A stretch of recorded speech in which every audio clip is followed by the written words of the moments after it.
What the hell, Skittles made a video game? This is Darkened Skye, an officially licensed game fully funded by Skittles. When I first heard of this game, I thought, oh, surely this can't be a full-scale game. This has to be one of those one-off shovelware games you find in the bargain bin at your local game store. Needless to say, I was wrong. Taking a look at the cover, it just looks like your generic, I don't know, either RPG or adventure game from the GameCube era, but taking a look at the back, we've got this small little text at the bottom. Skittles and Taste the Rainbow are registered trademark of Mars Incorporated. All right, that's enough for me to waste a couple hours of my life. Let's go ahead and pop this in and see what this is all about.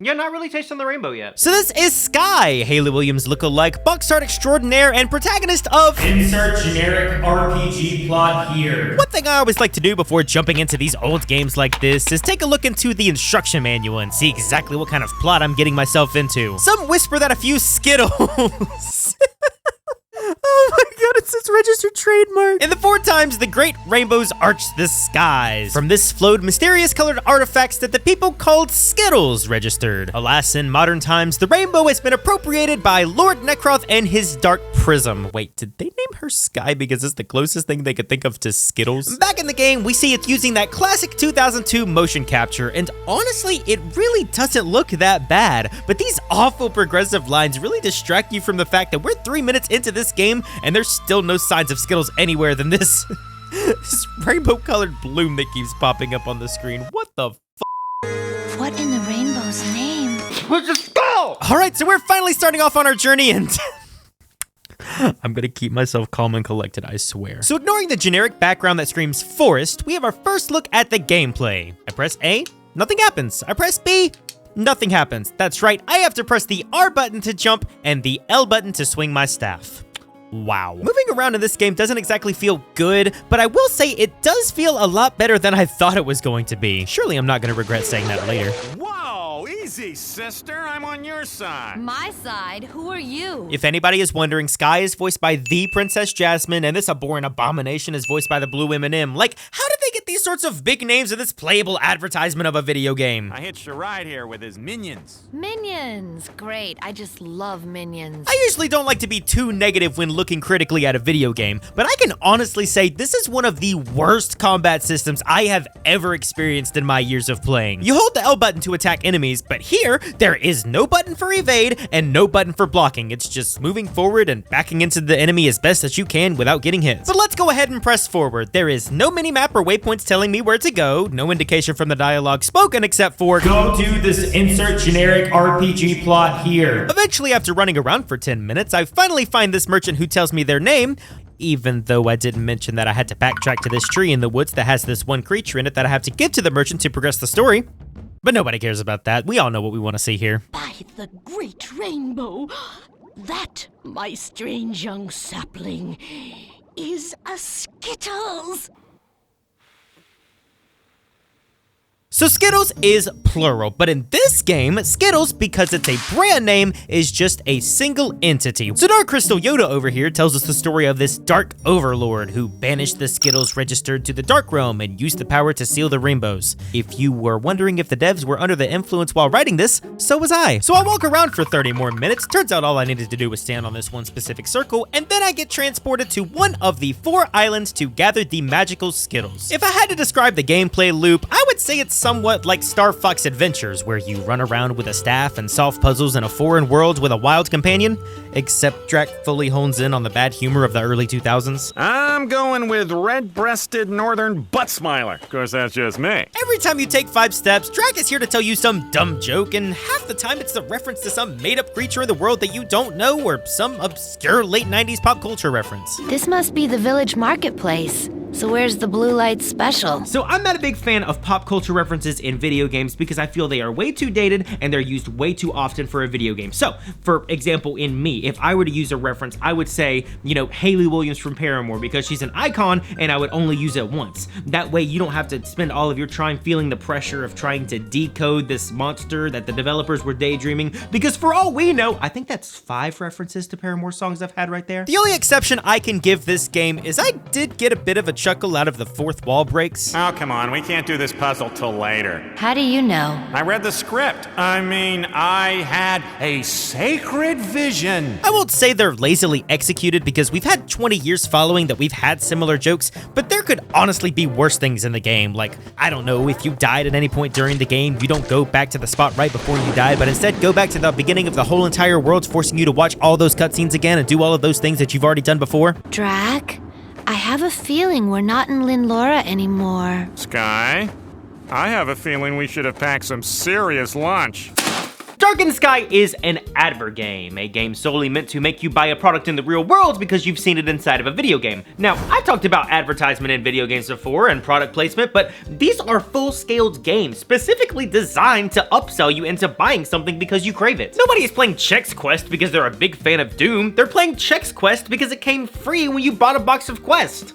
And when's the last time you saw somebody buy a box of Chex, huh? I guarantee you if you put Chex Quest Remastered on store shelves, you'd start seeing it pop back up again. I mean, look at what VR did for Doritos. It feels like I'm actually there. And when it comes to advert games, anybody who's talked about video games on the internet will eventually end up talking about this sooner or later. Back in 2006, for $3.99, you can get one of the worst meals you could possibly digest, or the slightly more edible Sneak King, alongside two other games that we will eventually get to. Despite its infamy and popularity, I've never actually seen any gameplay besides people just sneaking around as the king. These were developed by Blitz Games, the developer behind many of your licensed cartoon games, alongside Glover and Zapper One Wicked Cricket, so let's go ahead and see what everything here is about. Do you think I can still return the game? Your name is the King, and you have to sneak around this sawmill and deliver enormous omelet sandwiches that the developers didn't swap out with the burger PNG so it doesn't show. You know, every time I've seen this game, I thought it was at least gonna be a lot more fun and funny, but no. It's just sneaking up on people and giving them Burger King meals. Hell, it's not even sneaking up on people. You can just walk right in front of them, give it to them, and be on with your day. Hey, my name's the King, and I'm here to give you constipation. Please accept my gift, as I gave you the most semi-seductive, unskippable dance that plays every single time you give them the devil's meat. Still a better experience than the food itself. Why is it so soggy? But we also have two lesser-known Burger King games here. Up first being Pocket by Gracer. If you recognize this face, yes, that is in fact TV personality Brooke Burke. Some people know her from Dancing with the Stars and Miss America. I know her from Pocket by Gracer. This is a kart racing game where the king and employees ride around on bikes that are far too small for them in neighborhoods that are far too rich for them. You know, I always love to take a look at the assets the developers put into these and try to figure out where they came from in their other games. These fences came from Over the Hedge, these brick roads came from Barnyard, these construction buildings came from Mirror's Edge. I'm lying, none of these games are from Blitz Games. The game is playable, but I feel more comfortable driving a Walmart shopping cart than going through these levels. It's clunky. If you boost, you fly off the edge of the map, and the power-ups don't really do much to actually influence.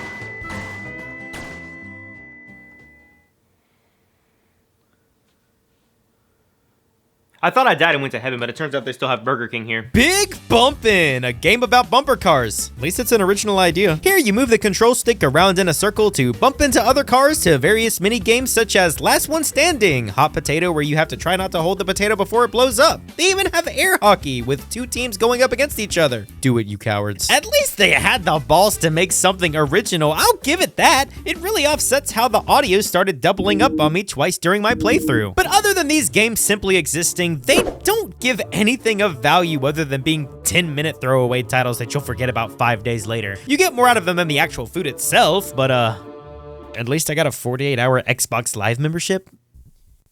Damn it! But how about a change in arteries with Build-A-Bear Workshop Friendship Valley, brought to you by the same developers as Call of Duty. My name is Zalem, and I am ready to build a bear.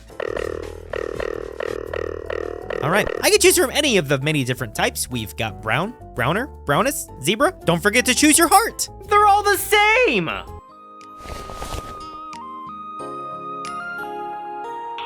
Why does this music sound like the movie scenes where you wake up in the morning after having sex? Isn't it possum? No. So now we can... This?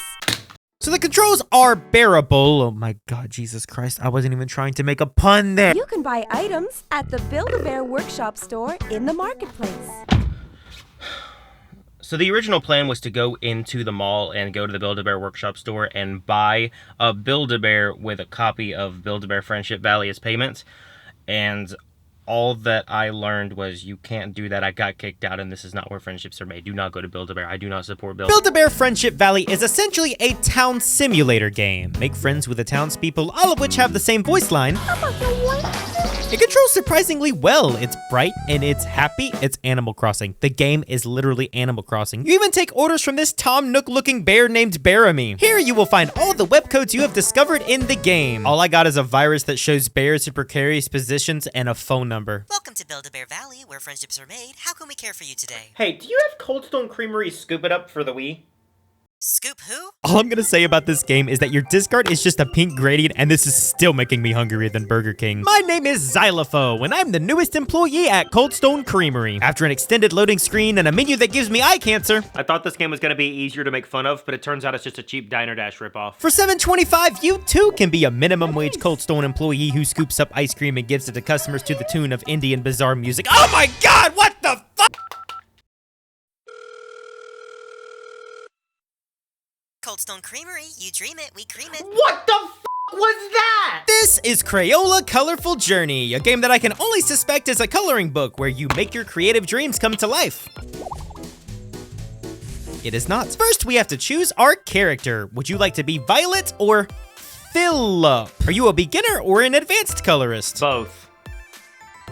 I'm not moving the screen, it's just doing it by itself. I don't have much to say here. I've seen this game in enough mobile ads to tell you that it's just a mobile ad. But you see, they do also have a coloring book option. You've just got to press it on the main menu.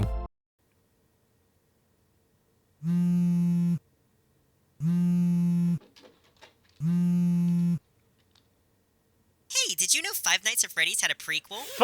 Chuck E. Cheese party games. If you can't tell, I'm slipping more and more into therapy with each game. Do you want to be Ming, Russell, Tommy, Neil, or Nukel? Call me Zipper. I want to go to Chuck E. Cheese, but I have to get a job. What the f***? I'm in elementary school, dad! So in this game, you can work at the Chuck E. Cheese to get tokens at the Chuck E. Cheese and then play games at the Chuck E. Cheese. If you can't tell, the trend that keeps going here is the game is bad and it's a parody of something else. Honestly, I liked having a part-time job better. Come in for the jump scare, stay for the Cooking Mama ripoff. This is a real thing that happened. I was there. But if you know anything about advert games, there is one game series that you will always find on store shelves. One game series. I don't know why I'm making this a big deal. It's the M&M games. What starts with candy ends with candy. Here is M&M Beach Party and the infamous M&M kart racing. As a big fan of Dead or Alive Beach Volleyball and Senran Kagura, what can be better than a big round pair of corporate mascots? You know, the more you play these games, the more you just learn that they're just the same. Bad knockoff mini games for you to make fun of and some of the worst volleyball mechanics you've ever seen. I feel like I'm supposed to be learning a life lesson here, whether that be don't spend $100 on bad advert games or...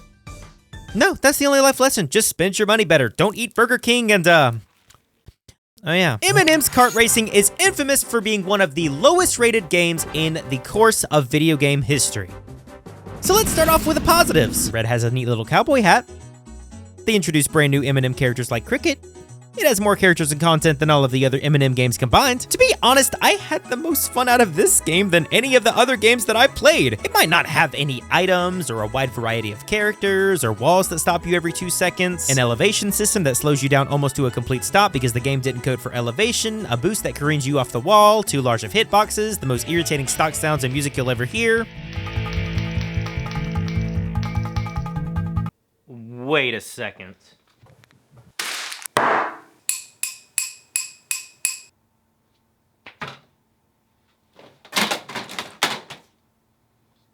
I like to think of games like these as case studies. Once you see how simple the mechanics of a game can be so messed up, you start to be able to understand the development elements of what makes a game stick. I mean, in Mario Kart, I wouldn't even think about how hitboxes play a factor into walls or how to properly indicate directions and flow, but when it's done at this bad of a level, it's honestly a really good teaching point. You know, it's hard to say interesting things about bad games like this because at the end of the day, you just start sounding redundant. Either this is a ripoff of another game or the developers didn't care and there's no real in-between. Even the more prolific games like Chex Quest and Pepsi Invaders, both complete parodies of Doom 2 and Space Invaders respectively, so that just turns into reviewing a game that already exists. Adverware games are shovelware games, and shovelware games at the end of the day are just bargain bin games that are clearanced out and sold to parents for $3 because Well, why am I gonna go to Build-A-Bear Workshop? That costs a mortgage. Now, if we really want to talk about advert games, we need to talk about America's Army, the officially licensed US military game meant to bring people into the US Armed Forces. Roll the clip. You guys ever want to know what it's like to play Call of Duty in real life? I got a cease and desist.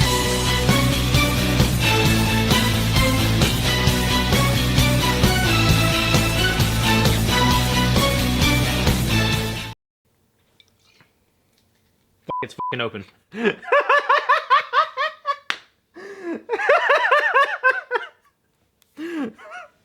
Okay.